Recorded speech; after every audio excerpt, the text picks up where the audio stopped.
제22대 총선 광주 전남의 본선 대진표가 하나둘 완성되고 있습니다. 뉴스7은 어제부터 주요 격전지 후보들의 출사표를 직접 듣고 있는데요. 제3지대 거물급 정치인 이낙연 후보와 맞대결로 전국적 관심을 받고 있는 광주 광산을의 또 다른 후보 정치맥에서 만나봅니다.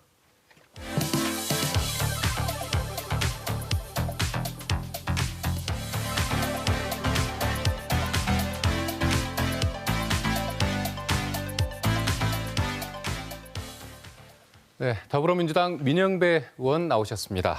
어서 오십시오. 반갑습니다. 광주에서 유일하게 현역으로 재선에 도전하게 됐습니다. 지난 4년 네, 그렇게 됐네요. 스스로의 의정 활동 어떻게 좀 평가하실 수 있을까요? 제 나름대로는 시민들 성에 딱 차지는 않겠지만 제법 잘했다.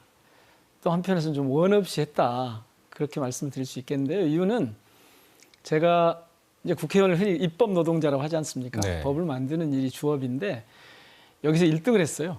대표 발의 이 건수가 1등을 했고, 그러니까 300명 중에 1등을 했으니까 열심히 한 거잖아요. 네. 그다음에 그 중에서 특히 이제 통과된 법안 수가 호남 지역에서는 제가 51개로 가장 많습니다. 그 밖에도 이제 정치개혁 입법 우수원, 그다음에 국정감사에서 제가 탈당했을 때 말고는 내리 네. 3번 계속 국감우수원도 했고, 여기저기서 이제 괜찮은 성적을 이렇게 거뒀다. 그런 점에서 제 나름대로 하여튼 열심히 했습니다. 네, 만족스럽다 이런 평가를 주신 것 같고요. 이번 경선 광주 전남뿐만 아니라 전국적으로 보더라도 민주당의 현역 의원들이 사실상 대거 탈락을 했습니다. 그만큼 이번 재선 도전의 기회가 부담도 있으실 것 같고, 또 지역을 도시면서 어느 정도 좀 쓴소리, 민주당에 대한 쓴소리 들으셨을 것 같아요. 어떻습니까? 쓴소리를 많이 들었죠. 사실 근래 얘기가 아니고 21대가 시작될 때부터 많이 들으셨습니다. 그때 가장 제게 많이 하신 말씀이 뭐였냐면 180석이나 줬는데 뭐 하는 거야. 그다음에 이제 저희들이 정권을 뺏겼지 않습니까? 네. 윤석열 검찰 독재 정권이 들어선 다음부터는 왜 그렇게 안 싸우는 거야? 왜 그렇게 못 싸우는 거야? 그리고 그렇게 못 싸우다 보니까 국정에 엉망이 되고, 그러다 보니까 광주 전남에도 뭘 하고 있는 거야. 그런 말씀을 정말 많이 들었습니다. 전체적으로 민주당이 제 길을, 제 방향을 제대로 잡고, 또 지역에도 그렇고 전국적으로 그렇고 이게 잘 안 되면서 그 피해를 지금 우리 현역 의원들이 보신 게 아닌가, 그렇게 생각이 듭니다. 그래서 말씀하신 대로 무겁습니다. 특히 좀 외롭습니다. 네. 어쨌든 광산을이 뜨거워졌습니다. 어쨌든 대표적인 지역의 친명 현역과 민주당을 탈당한 이낙연 전 대표의 거물급 정치인의 대결로 핫해진 상황인데, 경쟁자로서 이낙연 대표가 있는 상황에서 본인의 강점, 차별화된 전략 어떤 거라고 봅니까? 일단 뜨거워졌는지는 사실은 모르겠습니다. 언론에서는 굉장히 뜨거워졌는데 현장에서는 크게 그런 변화가 이렇게 크게 일고 그런 상황은 아닌 것 같아서요. 그거는 변론으로 하고, 제가 이제 강점이 뭐냐라고 하셨으니까 저는 현장 친화형, 현장감, 어떤 후보하고도 비교할 수 없는 현장감이 저한테 있습니다. 그러니까 제가 구청장을 거기서 8년을 했지 않습니까? 네. 그리고 지금 국회의원을 이렇게 한 번 했으니까 마치 무르익어서 이 지역에 돌아가는 상황은 제가 속속들이 알고 있고, 그 얘기는 사실은 현장을 알고 있다는 얘기는 시민들의 목소리를 제대로 받아들일 준비가 돼 있고, 시민들의 목소리, 시민들과의 소통이 가장 원활하게 될 수 있고, 저는 그래서 그 현장감과 시민들의 소통인데, 그 소통 과정에서 시민들의 요구를 잘 받아들임으로써 할 수 있는 일종의 대여 투쟁력, 혹은 대정부 투쟁력, 혹은 대여당 투쟁력, 이런 것을 제가 그 목소리로부터 조금 전에 말씀드린 것처럼 뭐 하고 있는 거냐 지금 했을 때 그 목소리를 받아들여서 잘 아마 대응해 나갈 수 있고 싸울 수 있는, 아마 그래서 저는 현장성과 투쟁력, 이게 제 강점 아닐까 그렇게 생각을 해봅니다. 네.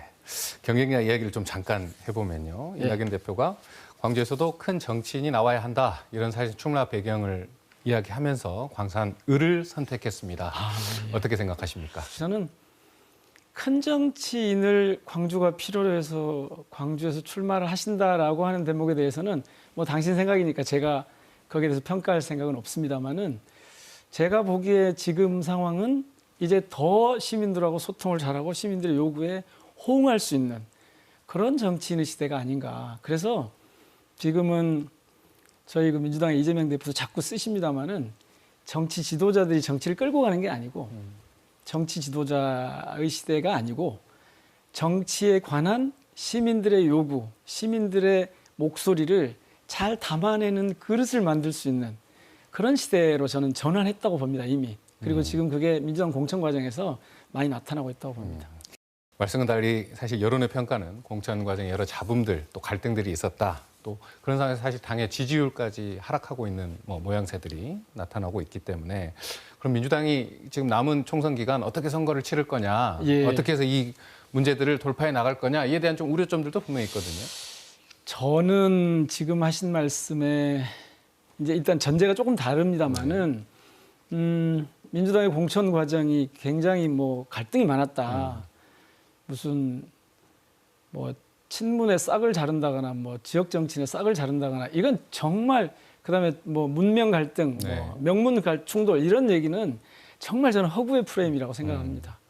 물론 제가 중앙정치 현장에 있지 않아서 지금 그 상황을 정확하게 알지 못합니다만은 그런데 그것이 이제 언론에 의해서 계속 증폭되니까 지금 약간 지지율이 하락한 것처럼 보이지만 저는 곧 회복될 거라고 보고요. 그 결과를 놓고 보면 저는 공천이 그렇게 크게 문제가 있었다 이렇게 보이지는 않습니다. 마지막으로 예. 4년 동안 의정활동을 해오시고 지역구를 다지셨지만 예. 시급하게 해결해야 할 지역 현안 하나만 꼽자면 어떤 거 좀 노력하시겠습니까? 하나를 딱 꼽기는 좀 어렵고요. 그렇습니다. 제가 이렇게 해보니까 매인지상주 요즘 그 이체상명주라고 해서 국정 실패 그걸 얘기를 하지 않습니까? 하나는 메가시티를 선도하는 그 지역이 돼야 된다는 거고 두 번째는 인공지능과 미래 자동차를 가지고 미래 먹거리를 좀 만들어야 되는 거고 특히 지금 생활상의 불편은 앞으로 지하철 2호선 공사가 되는데 그게 지거든요. 이 교통 편의하고 지하철 2호선 공사 때문에 오는 불편을 최소화해야 되는 거. 그리고 이제 요즘 광주의 핫한 게 복합 쇼핑몰을 비롯한 상권이에요. 이 상권 문제는 복합 쇼핑몰이 필요하고 그런 과정에서 나올 부작용을 어떻게 해소할 것인가 이런 문제가 있고요. 그다음에 이제 그래서 공공항 이전이나 구역 환경 인프라 까는 거나 기후위기 대응하는 이런 문제들을 주민들의 뜻대로 해가야 된다. 물론 이건 지역이고 정치적으로 보면 이제 윤석열 검찰 독재 시기를 종식시키는 거 이게 제일 가장 큰 문제죠. 지역민들의 큰 요구도 있고요. 알겠습니다. 예. 어쨌든 광주민주당 현역 의원으로서 어떤 결과 나올지 지켜보도록 하겠고요. 예, 본선이 지금까지 끝나봐야죠. 민주당 민영배 의원과 이야기 나눴습니다. 고맙습니다. 고맙습니다.